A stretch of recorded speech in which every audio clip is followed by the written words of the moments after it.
পহেলগাঁওয়ে জঙ্গি হামলার ঘটনার তীব্র নিন্দা করলেন কোয়াড গ্রুপের সদস্য দেশগুলির বিদেশ মন্ত্রীরা। 22 এপ্রিল পহেলগাঁওয়ের হত্যালীলা নিয়ে যৌথ বিবৃতি জারি করেন তারা। এই হত্যালীলার নেপথ্যে থাকা অভিযুক্তদের অবিলম্বে বিচারের আওতায় আনার আহ্বান জানিয়েছে কোয়াড। মঙ্গলবার ওয়াশিং কোয়াড সদস্যভুক্ত 4 দেশ অর্থাৎ ভারত, আমেরিকা, অস্ট্রেলিয়া এবং জাপানের বৈঠকের পর যৌথ বিবৃতিতে সন্ত্রাসবাদের বিরুদ্ধে হাতে হাত রেখে লড়ার বার্তা দিলেন 4 সদস্য দেশের বিদেশ মন্ত্রীরা। পাশাপাশি ইন্দো প্রশান্ত মহাসাগরীয় অঞ্চলে চীনা আগ্রাসন রুখতে হাতে হাত মেলালো 4 দেশ। মঙ্গলবার বৈঠক শেষে যৌথ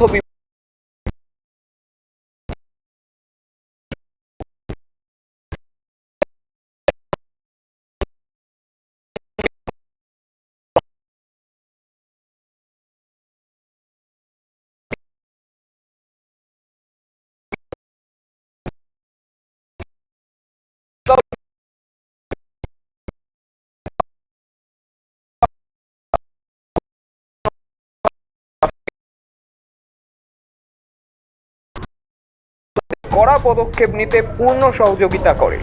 শুধু তাই নয়, কোয়াড বৈঠক থেকে নাম না করে চীনকে সতর্কবার্তা দেওয়া হয়েছে।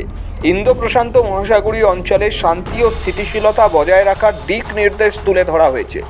আগামী দিনে কোয়াড এই মহাসাগরীয় অঞ্চলে যে এজেন্ডা নিয়ে কাজ করবে তা হলো ইন্দো প্রশান্ত মহাসাগরীয় অঞ্চলের সমুদ্র নিরাপত্তা ও আইন শৃঙ্খলা বজায় রাখা, এই অঞ্চলের দেশগুলির আর্থিক সমৃদ্ধি ও নিরাপত্তা নিশ্চিত করা, দুর্যোগ বা জরুরি পরিস্থিতিতে একে অপরকে সাহায্য এবং প্রযুক্তিগতভাবে দেশগুলির সঙ্গে সহযোগিতা।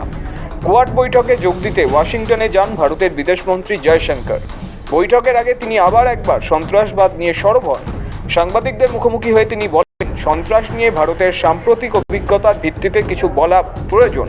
বিশ্বকে সন্ত্রাসের শূন্য সহনশীলতার নীতি নিয়ে চলতে হবে। সন্ত্রাসের মদতদাতা ও সন্ত্রাসের শিকারকে একই দেখা চলবে না।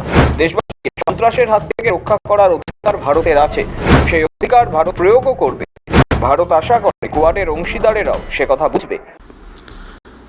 A word about terrorism in the light of our recent experience. The world must display zero tolerance. Victims and perpetrators must never be equated, and India has every right to defend its people against terrorism, and we will exercise that right. We expect our Quad partners to understand and appreciate that. India plans to host the next Quad summit. We have some proposals on how to make that productive. I'm sure so do our partners. We will discuss and I'm sure we will agree. তারপরে কোয়াডের তরফে পহেলগাঁও নিয়ে যৌথ বিবৃতি দেওয়া হয়। আসলে প্রশান্ত মহাসাগরীয় অঞ্চলে চীনা আস্ফালন দিনে দিনে আরও গুরুতর আকার নিতে শুরু করেছে। দক্ষিণ পূর্ব এশিয়ায় ভারতকে রুখতে পাকিস্তান, বাংলাদেশ, আফগানিস্তান, শ্রীলঙ্কাকে সঙ্গে নিয়ে তৈরি হচ্ছে নতুন জোট। মাস দুয়েক আগে আফগানিস্তানের সঙ্গেও বৈঠক করে সে দেশে সিপেক সম্প্রসারণের সিদ্ধান্ত নিয়েছে চীন, পাকিস্তান। এবার বাংলাদেশকেও কাছে টানছে বেজিং।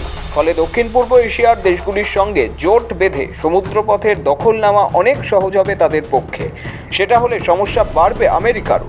সে কথা মাথায় রেখেই এবার ড্রাগনকে রুখতে কোমর বাঁধছে কোয়াড। ব্যুরো রিপোর্ট, সময়, কলকাতা।